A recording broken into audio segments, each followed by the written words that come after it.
பிரபல எழுத்தாளரும் இயக்குனருமான டி வாசுதேவன் நாயர் மாரடைப்பு காரணமாக மருத்துவமனையில் அனுமதிக்கப்பட்ட நிலையில் உயிரிழந்திருக்கார்.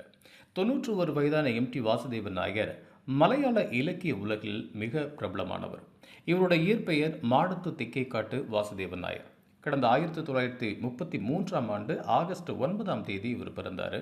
சின்ன வயசுலேருந்தே எழுத்தில் மேலே ரொம்ப ஆர்வமாக இருந்தவர். வேதியியல்ல பட்டம் பெற்றவர். 4 அப்படிங்கிற நாவலை 23 வயசில் எழுதினார். அந்த நாவலுக்காக கேரள சாகித்ய அகாடமி விருதையும் பெற்றிருக்கார். மஞ்சு காலம் 2 மூலம்ங்கிற மாதிரி எண்ணற்ற நாவல்களை எழுதி குவிச்சவர். இதன் காரணமாக திரைக்கதை ஆசிரியர், இயக்குனர் போன்ற அவதாரங்களையும் அவர் எடுத்தார். அந்த வகையில் 7 படங்களை இயக்கியிருந்தார். 54 படங்களுக்கு திரைக்கதையும் எழுதியிருக்கார். வடக்கன் வீரகதை, கடவு, சதயம், பரிணயம் ஆகிய 4 படங்களுக்கு சிறந்த திரைக்கதை எழுத்தாளருக்கான தேசிய விருதும் அவருக்கு கிடைச்சிருக்கு. 2005ஆம் ஆண்டு பத்மபூஷன் விருதையும் பெற்றவர்.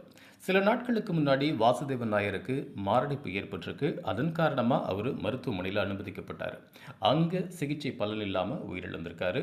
அவரோட மரணம் ரசிகர்கள்ட்ட மிகப்பெரிய சோகத்தை ஏற்படுத்தியிருக்கு.